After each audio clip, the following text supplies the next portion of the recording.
And David mustered the people who were with him, and set commanders of thousands and commanders of hundreds over them. And David sent out 1/3 of the people under the hand of Joab, and 1/3 under the hand of Abishai son of Zeruiah, Joab's brother, and 1/3 under the hand of Ittai the Gittite. And the sovereign said to the people, I shall certainly go out with you too. But the people answered, Do not go out, for if we flee away, they would not set heart upon us. Even if half of us die, they would not set heart upon us. For now, 10,000 are like us. Therefore, it is better for you to support us from the city. And the sovereign said to them, That which is good in your eyes I do. And the sovereign stood beside the gate, and all the people went out by hundreds and by thousands. And the sovereign ordered Joab and Abishai and Ittai, saying, Be gentle with the young man Absalom for my sake. And all the people heard when the sovereign gave all the commanders orders concerning Absalom. So the people went out into the field to meet Yisrael, and the battle was in the forest of Ephraim. And the people of Yisrael were smitten there before the servants of David, and the slaughter there that day was great, 20,000. And the battle there was scattered over the face of all the land, and the forest devoured more people that day than the sword devoured. And when Absalom met the servants of David, Absalom was riding on a mule, and the mule went under the thick branches of a great terebinth tree, and his head caught in the terebinth. And he was suspended between the heavens and earth while the mule which was under him passed on. And a certain man saw it, and informed Joab, and said, Look, I saw Absalom hanging in a terebinth tree. And Joab said to the man who informed him, Now look, you saw, and why did you not smite him to the earth there?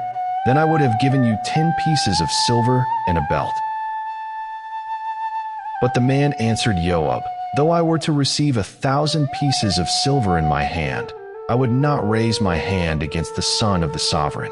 Because in our hearing the sovereign ordered you and Abishai and Ittai, saying, Take heed, you who go against the youth, against Absalom. Otherwise I would have been untrue to my own life. For no matter is hidden from the sovereign, and you yourself would have set yourself against me. And Joab said, Let me not waste time here with you. And he took 3 spears in his hand, and thrust them through Absalom's heart, while he was still alive in the midst of the terebinth tree. And 10 young men who bore Joab's armor went around, and smote Absalom, and put him to death. And Joab blew the ram's horn, and the people returned from pursuing Yisrael, for Joab had held the people back. And they took Absalom, and threw him into a large pit in the forest, and heaped a very large pile of stones over him. And all Yisrael fled, each one to his tent. And Absalom in his lifetime had taken and set up a monument for himself, which is in the sovereign's valley. For he said, I have no son to keep my name in remembrance. And he called the monument after his own name, and to this day it is called Absalom's monument. And Ahimaaz son of Tzadok said, Please let me run and take the news to the sovereign, for Yahweh has avenged him of his enemies. But Joab said to him, You are not the man to take the news today, but you shall take the news another day. But today you do not take news, because the sovereign's son is dead. And Joab said to the Cushite, Go, inform the sovereign what you have seen. And the Cushite bowed himself to Joab and ran.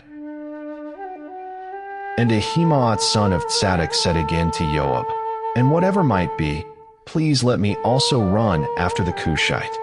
And Joab said, Why would you run, my son? There is no news to bring you reward. And whatever might be, he said, Let me run. So he said to him, Run. And Ahimaaz ran by the way of the plain and passed the Cushite. Now David was sitting between the 2 gates, and the watchman went up to the roof over the gate, to the wall and lifted his eyes and looked and saw a man running alone. So the watchman called out and told the sovereign. And the sovereign said, "If he is alone, there is news in his mouth." And he came nearer and nearer. And the watchman saw another man running, and the watchman called out to the gatekeeper and said, "See, a man running by himself." And the sovereign said, "This one is also bringing news." And the watchman said, "I see the running of the first is like the running of Ahimaaz son of Zadok." And the sovereign said, "This is a good man, and he comes with good news." And Ahimaaz called out and said to the sovereign, "Peace." Then he bowed down with his face to the earth before the sovereign and said, "Blessed be Yahweh your Elohim, who has surrendered the men who raised their hand against my master, the sovereign." And the sovereign said, "Peace to the young man, to Absalom." And Ahimaaz answered, "When Joab sent the sovereign's servant and me your servant, I saw a great crowd, but I did not know why." And the sovereign said, "Turn aside and stand here." And he turned aside and stood still. And see, the Cushite came, and the Cushite said, "Receive news, my master the sovereign, for Yahweh has avenged you this day of all those who rose against you." And the sovereign said to the Cushite, "Peace to the young man, to Absalom."